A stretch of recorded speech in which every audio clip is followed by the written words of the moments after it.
¿Qué tal? ¿Cómo les va? Bienvenidos a una nueva edición de Leyendo con el Autor. Hoy tenemos la grata presencia de Daniel Riquelme. Daniel es escritor y socio fundador de una editorial en estos tiempos en la Argentina. Bienvenido, Daniel. Gracias por venir, gracias a vos. Daniel, vamos a contarle a nuestra audiencia que ya tiene varios libros publicados, pero que hoy vamos a hablar en particular de su última obra, que es Cabeza de Niño, que se publicó este año, en el 2013. Y que es una obra particular, es poesía.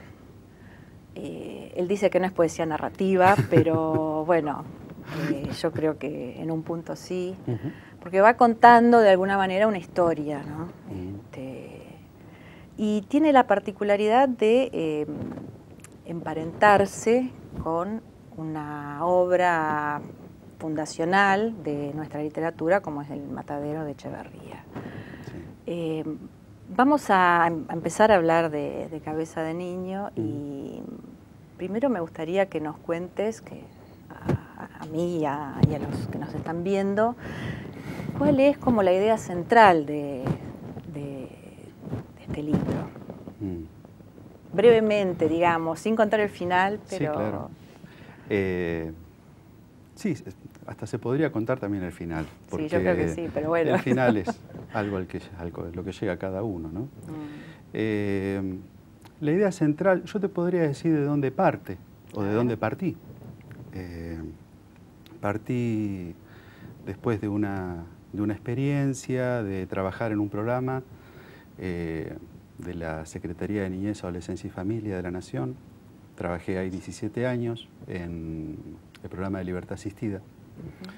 Y una vez que dejo de trabajar ahí, se me empieza a aparecer, digamos, un lugar, una zona donde nosotros trabajábamos, que es ahí la zona de Ciudad Oculta. Y un poco de ahí arranca el libro, arranca de las calles, arranca de Echeandía y Murgiondo. Se empiezan a aparecer determinados paisajes y eso me va llevando a la zona del Matadero, a la zona de Mataderos y por cierto desarrollo que voy encontrando en la historia, para donde me va llevando la cosa, resulta ser que recaigo, digamos, en el Matadero de Echeverría. No fue al inicio, sino en el transcurso. No, fue algo que me lo encontré. O sea, me encontré con ese texto que a mí siempre me pareció fundacional, como vos decías.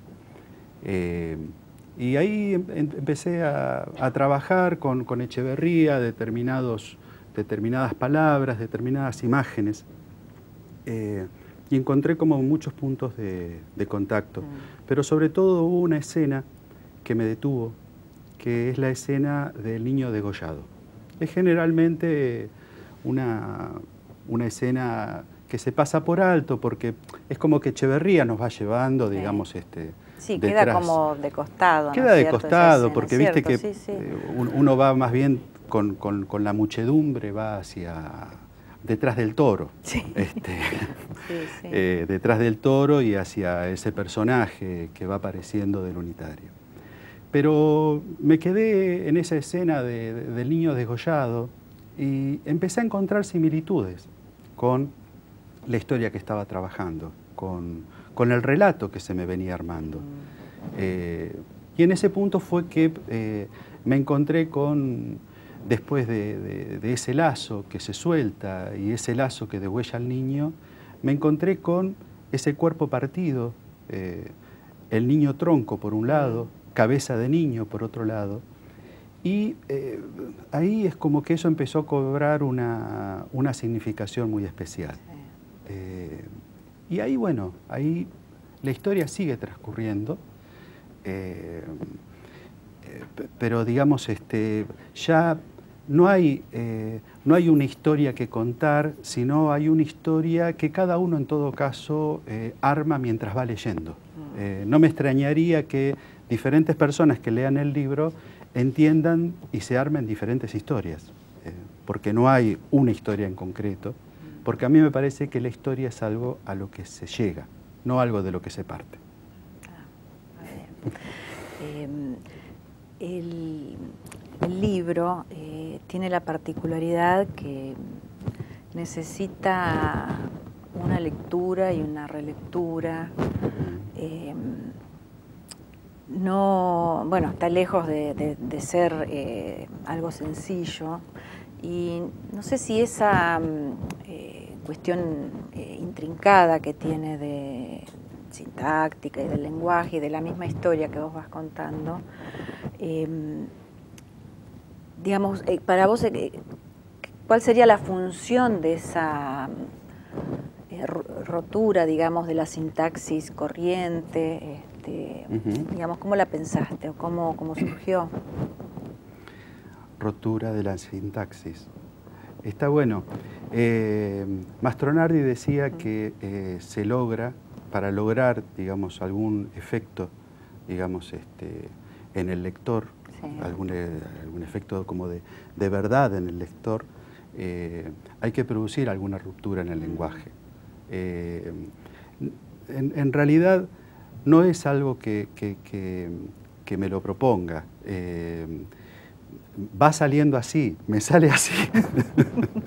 No es que digo, no, acá voy a cortar. En realidad va siguiendo como la escritura, va siguiendo un tranco, una respiración que me va llevando a eso, y se van produciendo saltos que después procuro respetarlos en el momento de establecer el texto, que procuro no llenar con sentido, que procuro dejar como esas líneas abiertas para que el lector también las complete y para que el lector intervenga activamente en la lectura, ¿no? Sí, y pensaba también lo que vos decías antes, ¿no? Que se te apareció la historia del matadero, y la historia del matadero también es el borde, la marginalidad, sí, códigos propios. Sí. Tanto es así que la decapitación de un niño queda como algo como naturalizado. Sí, sí. ¿Qué puentes vos después pudiste haber establecido entre la historia del matadero y la historia que se cuenta acá, ¿no? Con lo que me encontré fue que el matadero se sigue escribiendo. O sea que no ha concluido el matadero. Que tenemos ejemplos muy recientes en nuestra historia, como ha sido el terrorismo de Estado, como ha sido la guerra de las Malvinas, como ha sido, por ejemplo, el estallido del 2001, donde caen los jóvenes. Caen los jóvenes. Sí, que aparecen además, ¿no? En el texto. Caen los jóvenes. Entonces, me parece que hay una parte donde ahí pongo algo de que cabeza de niño, que es aquel que ha perdido un poco el cuerpo, que ha perdido su referencia al suelo, a la tierra, aquel que se queda sin soporte, sin el soporte del cuerpo, descubre, digamos, horrorizado la vocación de su pueblo por devorar a las crías, ¿no? Por devorar a sus crías. En ese punto me parece que el matadero se sigue escribiendo, o sea que como que esa marca trágica del nacimiento de nuestra historia, digamos, como comunidad, que esa marca trágica se sigue repitiendo, como es la repetición, ¿no? Repitiendo la diferencia, pero que se sigue escribiendo en algún punto. Sí, además vos mostrás un entramado entre jueces, policías, narcos, digamos. Sí. Hay todo Sí. un entramado complicado que se va juntando cada vez más, ¿no? A lo largo de los versos. Sí, sí. Esto me lleva también a mi experiencia. Digamos, yo trabajo en el Centro de Atención por el Derecho a la Identidad de Abuelas de Plaza de Mayo. Y, digamos, ahí justamente vemos otras versiones de esta idea del bien, ¿no? Que es lo que aparece, me parece, muy central en el libro, que es un gran cuestionamiento a la idea del bien y sobre todo a este enunciado que es vacío, digamos, ¿no? Que es esta de digamos, el interés superior del niño, ¿no? El bien superior, ¿no? Y aquellos que deciden por el bien superior de un niño. Y bueno, en nuestra historia, decidir por el bien superior de un niño ha llevado a que, por ejemplo, se legalice la apropiación de niños. Claro. Entonces, me parece que en algún punto el poema tiene que tener también esa función de revelar ese en vez, ¿no? Es tal vez por eso esto que vos decías, de que es un texto que lleva a una relectura y a otra relectura, pero porque justamente hay que develar de alguna forma el en vez, ¿no? De la historia. Sí, además supongo que estará capitalizada toda tu experiencia, como vos empezaste diciendo, de trabajar en un punto con los niños dentro de la marginalidad, digamos, y sin identidad. Y además empezaste a trabajar en una etapa histórica de nuestro país bastante particular, como casi el fin del menemismo, ¿no? Donde se empezaba a ver toda la secuela social, si se quiere, ¿no? Sí, mediados, porque ahí en Libertad Asistida yo comencé a trabajar en el año 94. Claro. Año en el cual todavía aún era posible ingresar, por ejemplo, en este lugar, en Ciudad Oculta o en otras villas, pero donde teníamos un contacto con una realidad social donde se veía esto que también, digamos, me evoca esa película de Bergman, El huevo de la serpiente, ¿no? O sea, en ese contacto digamos, con esa marginalidad que vos decís, uno asistía todo el tiempo al modo en cómo ahí iba anidando, ¿no? Todas esas rupturas de los lazos laborales, digamos, los que van quedando afuera, los que van quedando abajo. Sí, la exclusión. La exclusión. Y nosotros en nuestro trabajo empezamos a ver ahí cómo empezábamos a atender a los hijos de los desocupados, que hoy ya son nietos de desocupados, claro. En esas instancias. Y bueno, seguramente ha cambiado mucho la realidad hoy, pero en ese entonces era, bueno, trabajar justamente con los que iban quedando fuera de esa utopía del uno a uno. Sí. Bueno, yo digo marginalidad porque los que se van quedando en el borde para ser tirados prácticamente, ¿no? Sí. Daniel, vamos a hacer un pequeñísimo corte y seguimos conversando. Ya venimos.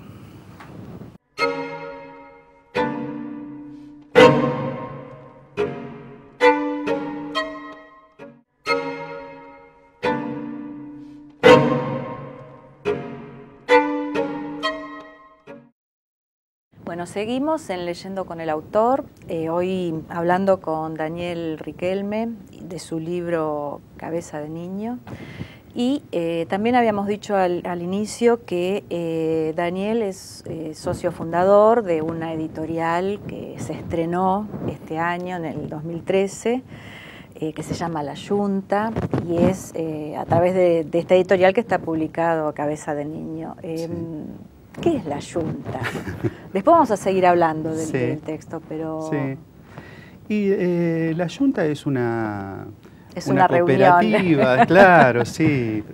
Me parece que un poco el nombre de la editorial refleja el modo en cómo se constituyó la editorial, ¿no? Porque es realmente una reunión, una cooperativa entre amigos que compartimos determinados gustos por la literatura y que también entendemos también de una forma parecida lo que podría ser un espacio para dar lugar a nuevas voces, ¿no? A voces de la poesía, de la literatura en general, que muchas veces no encuentran un lugar, no encuentran, digamos, el modo de expresarse, tal vez en editoriales más grandes, más importantes. Sí, te digo que es con los diferentes entrevistados que vamos teniendo, es, digamos, un reclamo casi, ¿no? Que las grandes editoriales, que son las que tienen más posibilidad de distribución, claro, y de llegada a los medios nacionales, no leen los materiales, directamente no los leen, así de sencillo. Claro, entonces realmente sí, es auspicioso que surjan nuevos proyectos sí, que permitan, como vos decís, incorporar otras voces, sí, y no de las grandes estrellas que ya son conocidas y no necesitan tanta difusión, sino de otra gente que está escribiendo y lo hace muy bien y no tiene cómo hacer conocer su obra, ¿no es cierto? Sí, sí. Y de hecho, bueno, a partir de la presentación de los libros que hemos hecho, ya hemos recibido algunas propuestas de publicación de poesía, de novela, de ensayo. Y bueno, estamos justamente leyendo esos materiales como para incorporarlos de alguna forma.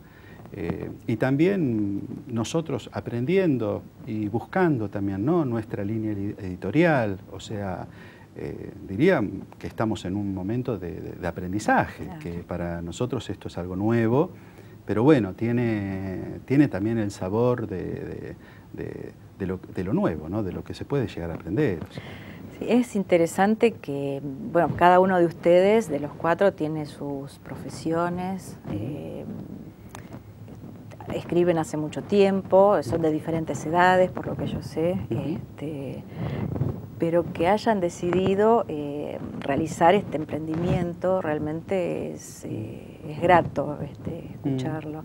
Y además es bueno reconocer que las condiciones están dadas, claro, digamos, en el país como para poder encarar un proyecto de este tipo, ¿no? Absolutamente, eso es un dato importantísimo. Estamos en un momento en el cual estas iniciativas independientes son posibles. Claro, hay una realidad que permite justamente emprender estos proyectos. Y bueno, esto que vos decís de la diversidad de quienes nos juntamos en esta junta para realizar este proyecto, me parece que también responde a cierta idea de lo que es el campo de la poesía como un coro. Es decir, no tanto por el lado de las voces como solistas, sino claro, como formando parte de un coro donde las voces pueden ser diferentes, pueden tener sus rasgos, pero digamos también pueden formar parte de un colectivo. Claro, es muy importante lo que decís realmente. Y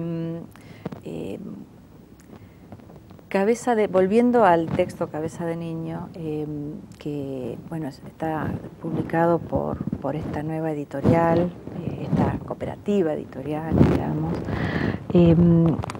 ¿qué repercusiones te fueron llegando del libro? ¿Qué lecturas vos sí vas viendo que se va haciendo del texto? Sí, sí.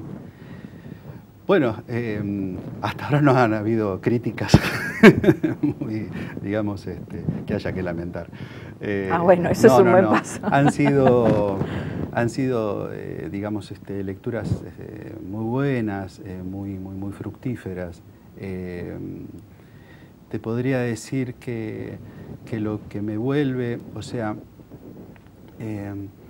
yo valoro mucho la diversidad que puede generar un texto. Me parece que en esa diversidad se va gestando la posibilidad de diferentes lecturas. Hay digamos, una lectura que me ha llegado, por ejemplo, de un gran amigo de Pablo Inver, donde él hacía como, digamos, una sucesión de calificativos, poniendo algo así como, bueno, escritura suburbana, matadero, esto, lo otro, y digamos una clasificación bastante grande, porque me parece que es difícil abarcar en un solo calificativo, digamos, tal vez todo lo que va generando el libro. A mí me parece que eso es una virtud, sí, en claro, el punto en el que escapa a la clasificación, ¿viste? Escapa a la clasificación que impone la literatura de alguna forma. Sí. Y en ese punto, bueno, la verdad que las lecturas que me han llegado, sobre todo me sirven para seguir trabajando. Y con respecto a tus obras anteriores, vos tenés ya 4, este es el cuarto. Este es el cuarto, este sí. Es el cuarto libro de poemas. Sí. Digamos, ¿te parece que seguís una línea de temática o...? ¿O responden a intereses como diferentes? Sí. No sé. ¿Sabés que este es el cuarto libro? En el segundo libro, que es El Cruce, yo en ese momento estaba leyendo mucho a Néstor Sánchez. Y hubo algo de él que me capturó, que fue esta cuestión de la escritura poemática. Me parece que cuando empecé a escribir ese libro quise emplear algo de esa modalidad. Un poco también influenciado por el free jazz, por el jazz, digamos, ¿no? Que es también algo que a él le interesaba. Encontré esos puntos de contacto en el gusto. Ahora, de lo que me di cuenta es que la improvisación, al igual que la asociación libre en el psicoanálisis, tiene sus límites. O sea... Aclaremos que es psicólogo, Daniel. Sí.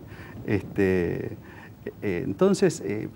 encuentra sus límites y en ese límite es la repetición. Hay elementos que se repiten. Y me parece que en este libro es como que uno ya va siendo más consciente de la propia repetición, de los elementos que se reiteran. Y me parece que ya no se trata de intentar escapar de eso, sino de cómo con eso digamos, producir en todo caso... De potenciarlo. Exactamente, potenciarlos. Entonces, diría que sigue una línea, y me parece que en este libro está como más consciente los elementos que se vienen repitiendo, reiterando, reescribiendo de los libros anteriores. ¿Y en qué tradición, más allá del matadero, que ya lo hablamos, en qué tradición te pondrías de la literatura argentina? ¿Dónde crees que te vas ubicando? No sé, ¿O tenés expectativas de ubicarte en alguna de ellas? No sé, yo creo, digamos, que, como te decía anteriormente, formar parte del coro ya para mí es una alegría, o sea, el poder acompañar otras voces, el estar acompañado por otras voces. Digamos, tengo por supuesto mis gustos en literatura o en poesía, pero no sé si los gustos alcanzan para uno ubicarse al lado de determinados nombres. Lo que sí me parece es que ya de por sí haber retomado en este caso algo del matadero, ya te va ubicando, digamos, en cierta línea. Bueno, de Ascasubi, Echeverría, Hernández, Ar, no sé, digamos, ¿no? Uno tiene por supuesto sus deudas de todo lo que ha leído, pero digamos, no sé, si pasaría a ocupar algún lugar, no me corresponde a mí decirlo, o sea, será en todo caso los que me lean, me pondrán donde puedan. Bueno, Daniel, Yo me voy a ir despidiendo de vos Bueno. y de los que nos están mirando y vamos a dejarte que nos regales un poquito de Cabeza de Niño. Bueno. Bueno, yo me despido. Hasta la próxima. Gracias. Echeandía llena de polvo, suena a bruja y murgiondo, viene del torito esquivando baches, piñas, la mufa del barrio, pero ese es otro cantar, ahí todavía no llegamos. Echeandía al fondo donde se corta, cruza el zanjón, y la casa con antena abandonada llena de olor a orín, en cualquier lado mean si al menos apuntaran al pozo.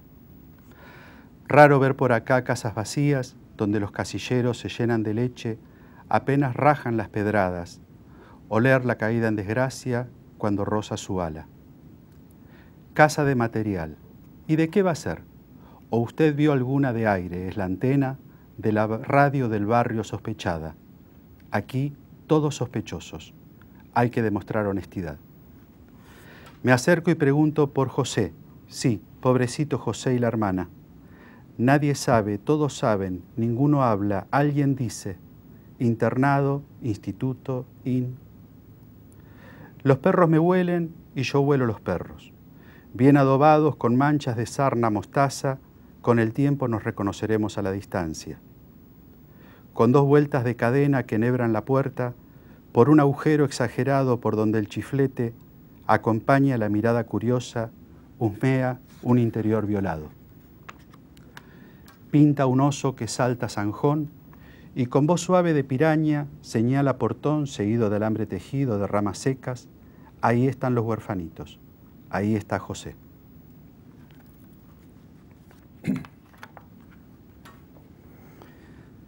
En la madrugada del matadero los perros no descansan.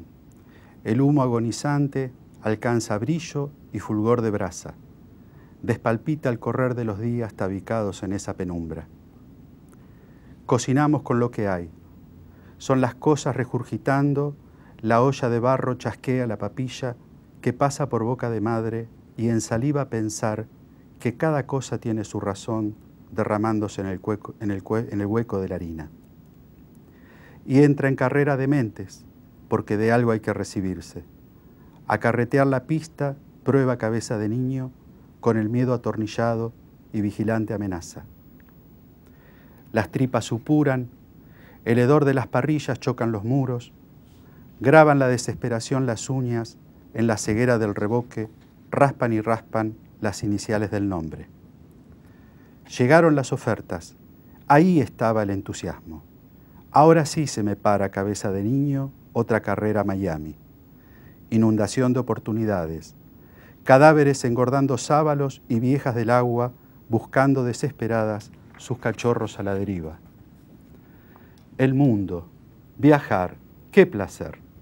No hay como la libertad de tragar ciclos y ciclos de conferencias.